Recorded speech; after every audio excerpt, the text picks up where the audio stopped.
if somebody had asked me a month or two ago if the Arch Manning hype will get to the level of a year ago, I would have said, no, probably not. Probably not, because the novelty of the name had worn off slightly. Still a superstar, still a big name, but some of that buzz had probably worn off slightly. Yeah, well, I'm wrong already. It's on its way to being a lot like it was last summer. It's ramping up already. And as usual, let's be clear about this, it's not his fault. In a world of look at me, you got to say this about Arch Manning and Steve Sarkisian. They do a pretty masterful job. So does the entire royal family of the Mannings of saying, look the other way. A year ago, I got to go back in time to set this up. So about a year ago, or whenever it was, I probably did it many, many times. My hot take was not much of a hot take. And people hated that I didn't have a really hot take. It wasn't all that hot. And people didn't like it. And I kept repeating it. And so the good news, I guess, is that it's slightly a hotter take this year, which isn't saying a whole lot since it was not much of a hot take a year ago. But it's still not all that hot. Does anyone remember my Arch Manning hot takes? No, that's okay. Me either, really, because there weren't any. All I said, my hot take was, and it's a little bit different now, that's why I'm setting this up. My hot take was, I don't know. Just so you know, it was repeatedly, I don't know. And I think every now and then I might add, and neither do you. And then you would go and somebody would go on and on and on. I would say, I don't know. Can't help you with that. I don't know yet. And that didn't go over well. That was a buzzkill. People didn't like it. And so we live in a media consumption world where a team has to be great or they're total trash. I mean, I don't know is never an option. There's no such thing as a gray area.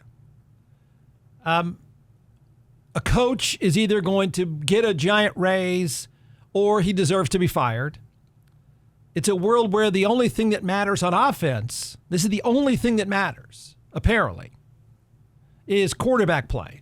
And the quarterback, of course, is always either great or he's trash. That's the media world we live in. So last year, as soon as go back 2 years, I guess it is, you go back to Texas losing to Ohio State in the semifinal. As soon as that season had ended, the Manning hype had started. It did not come from the Mannings, who do an amazing job of trying to lay low and downplay any and all hype. But the hype came from my industry, and guess where it's coming from already again? My industry has been obsessed with him being great. And it's good for business. It's a giant name. It's a name the sport hasn't had in a long time. It's a famous family. It is incredibly exposed people. Every other ad is a Manning. And so selfishly, of course, my industry really wants the guy to be really good. My industry wants it to be the royal family. So we've been obsessed with him being great. The Heisman winner, the first pick in the draft. Remember how this played out a year ago? I mean, it was the summer of you couldn't up the next talk show any further. He would be the Heisman winner. He would be the first pick in the draft. He's the greatest in his position ever. All that stuff was said, and it was said often by my industry. My industry never pumped the brakes. Never pumped the brakes on a guy that had played very little against meaningless competition. So my I don't know, and neither do you, hot take was a total buzzkill. It just was completely out of the norm because, you know what? I don't know, and I didn't know. I didn't know how good he'd be. Neither did you. There's no way to know. See, practice in meaningless competition is the equivalent of a driving range. The reason I didn't know how good he was or would be is because There just was very little proof. There was very little evidence. There were no data points. This time last year, I didn't know. So here we are now, and it started again. That's the setup, because it is ramping up again. The hype is starting all over. The college season ended with one of, and I think this sort of detracted from the focus on the name, the royal name. But the season ended with one of the greatest championship runs by a team that had been one of the worst programs, the worst program historically, and their quarterback was off the charts great. It will be the first pick in the draft. So that was Indiana, and Fernando Mendoza stole the headline. They were it, for good reason.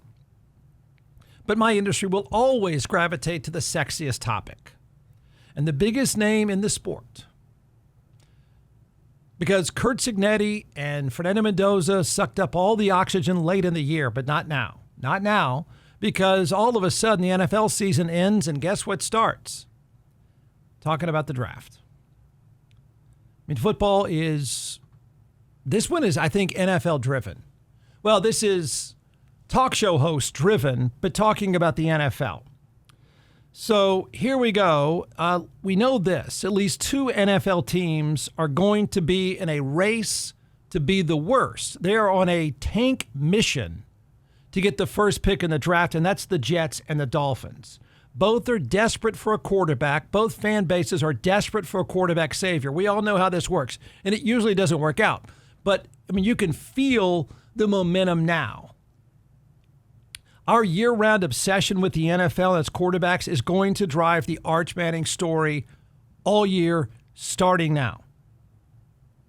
Okay? So I can do better than I don't know. I'll do better than I don't know. We do know more. A lot more, I don't know about that, but we do know more. I don't have to say, I feel comfortable now saying I know more. I don't have to say, I don't know. So what we know and what we don't know about Arch Manning, my take on this. Because you're supposed to say the greatest ever, the best ever to play the position, runaway Heisman winner, multiple championship, all that stuff. That's what you're supposed to do. What we do know, what I think I know about Arch Manning and ending up his NFL value. We do know he's the highest paid pitch man in the sport. That for sure. We knew that a year ago. We know he has a blue chip list of big sponsors. We know we see him in every other ad. It's fascinating. That family is fascinating, and how they are masterful. The Manning family is masterful at avoiding any and all controversy. They did an amazing job, Arch Manning included, of downplaying his significance, downplaying what he does or doesn't do. And it wasn't good in the first of the season, for sure. But for a family that stays away from controversy, they fully embrace advertising. They are incredibly exposed and really like it and are all really good at it. So this isn't all that surprising. From his grandfather all the way down to Arch Manning. They may stay away from the controversy, but they love to sell products. The advertisers at one point last year had to be concerned because he was playing so badly. But the buzz is already back, so they're going to view it as getting their money's worth. Here goes, and this is why I'm saying the hype has started, because our obsession with him possibly being the first pick in the draft is driving a lot of this. And it's an interesting topic with no right answer right now.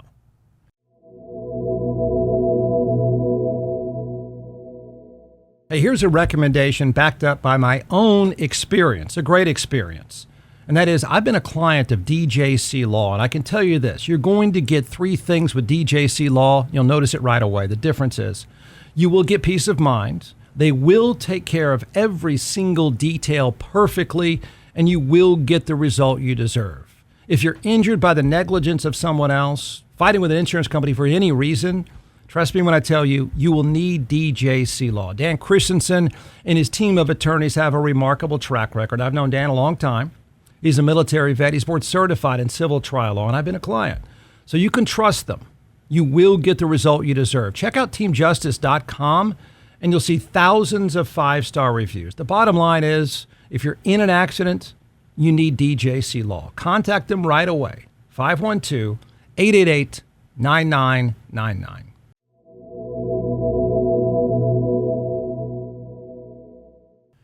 Now, here goes Todd McShay, not only to talk about Arch Manning, and I think this guy's good at what he does. I do. But not only is he talking about Arch Manning being the first pick in the draft, listen to what he says about the NFL draft overall.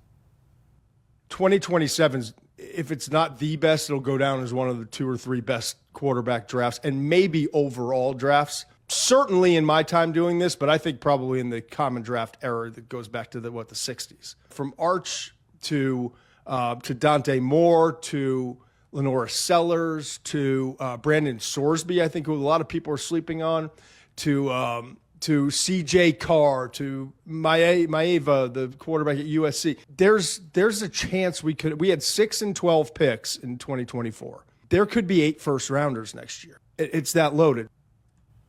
Okay, just a second. The math doesn't even add up. There are not 8 quarterback jobs up for grabs next year. There are some. Next year there might be 5. I would challenge anybody. And we said the exact same thing about this last quarterback season, and look what happened. There's one guy. I mean, that is so over your skis, it's almost laughable. There might be 5 quarterback jobs available for a first-round pick next year, next season. Miami, the Jets as always, maybe the Steelers, the Cardinals, and maybe the Rams. Doesn't everybody else have a quarterback that they're paying a lot of money to? I mean, I hate to do this. You got to pump the brakes on that.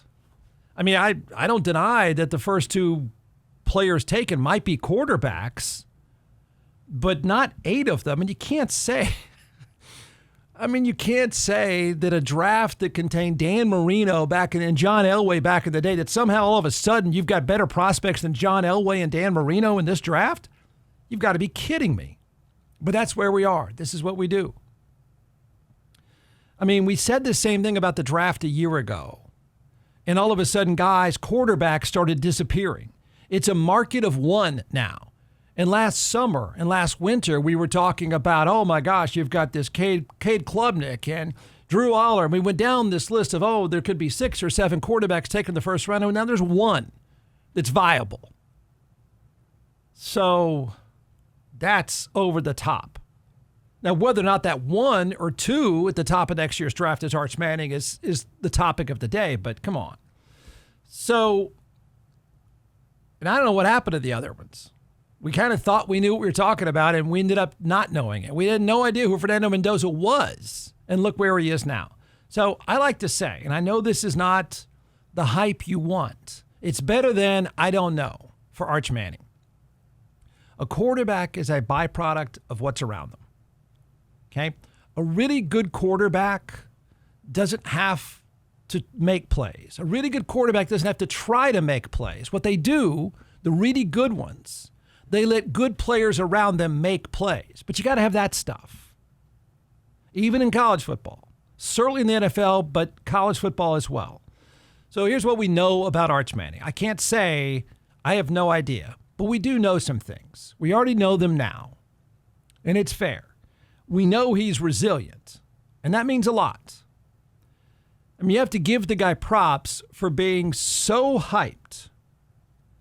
And he's used to it. That's life when you're in the royal family.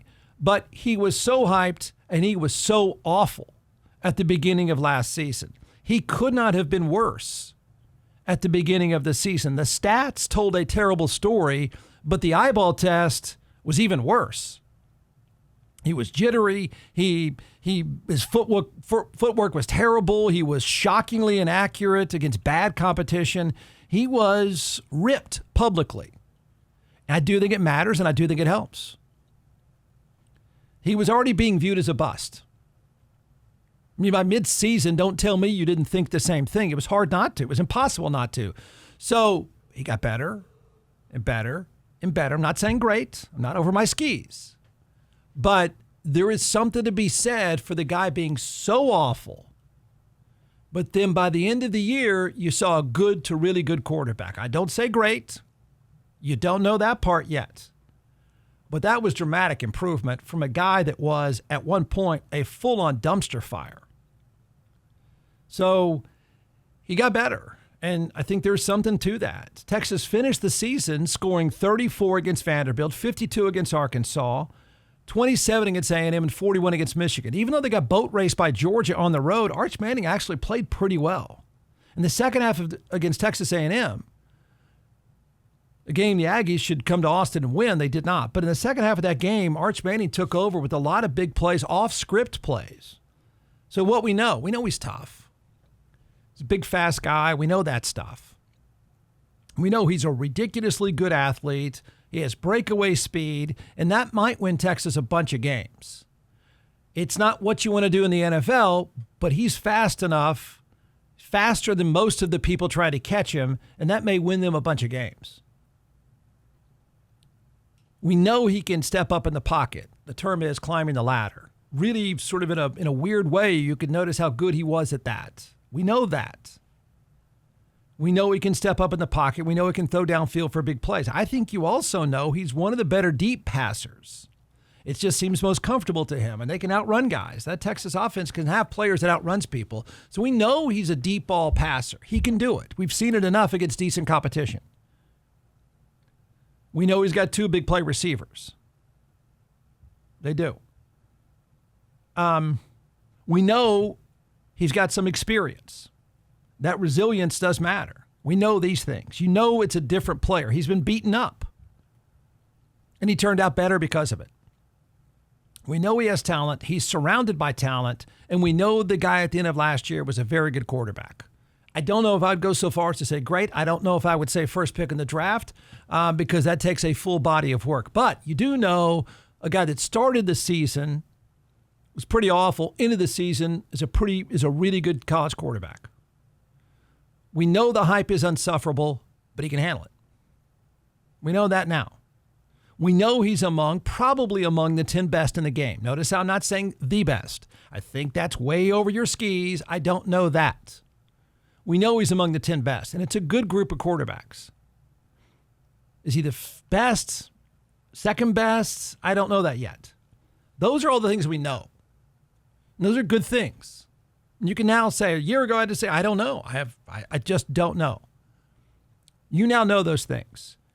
If he's good but not great, will he be the favorite to win the Heisman Trophy? Yes. Yes. It's not an award to the best player. It's the award for the most celebrated player, and he's by far that. There's a Yahoo poll that's already out today. Yes, this is going to go on all year long. And surprisingly, he's not at the top. It goes like this. Notre Dame quarterback C.J. Carr is the plus 700 favorite to win the Heisman Trophy in 2026. By the way, Notre Dame is the betting favorite to win the national championship next year at plus 700, tied for second best with Oregon and Texas. And then Ohio State is there as well. It goes C.J. Carr, Arch Manning, Dante Moore of Oregon, Josh Hoover. Watch this guy. He's really good. He played at TCU. He's at Indiana now. He's at Indiana. Julian Saint at Ohio State. Jeremiah Smith at Ohio State. Sam Leavitt, who's now at LSU. Gunnar Stockton, who I thought was really good last year, at Georgia. It's a good list. Marcel Reed is at 22-1 to win the Heisman Trophy, but he's got the biggest name there is. And if he plays level to the competition or better, then he's going to be the favorite. So we know all that stuff. I can say that now. We know that. We know there's a lot of good things there. We know the guy is battled back. We know the guy's been through a lot. We know the guy handles it all well. We know the guy can run. We know he can throw it a mile. What we don't know. Remember what I said. A quarterback is as good as a byproduct of what's around them, especially in the NFL, but at the highest level of college football too. What we don't know, and it's a big deal, we don't know how good the Texas offensive line is. Don't say that you do know, because you don't know, because the one a year ago was not very good. And it hindered him, no doubt. It hinders everything. So we don't know. That we don't know. It was bad. It was a pretty bad offensive line a year ago, certainly surprisingly bad. And here's the thing. For all the stuff I think we do know, all the good things about Arch Manning, all the realistic things about Arch Manning we've learned, and all that stuff that I think is safe to say you do know, what you don't know is about this offensive line at Texas. And as that line goes, so goes Arch Manning. As that line goes, so goes that Texas offense. That's the stuff we do know.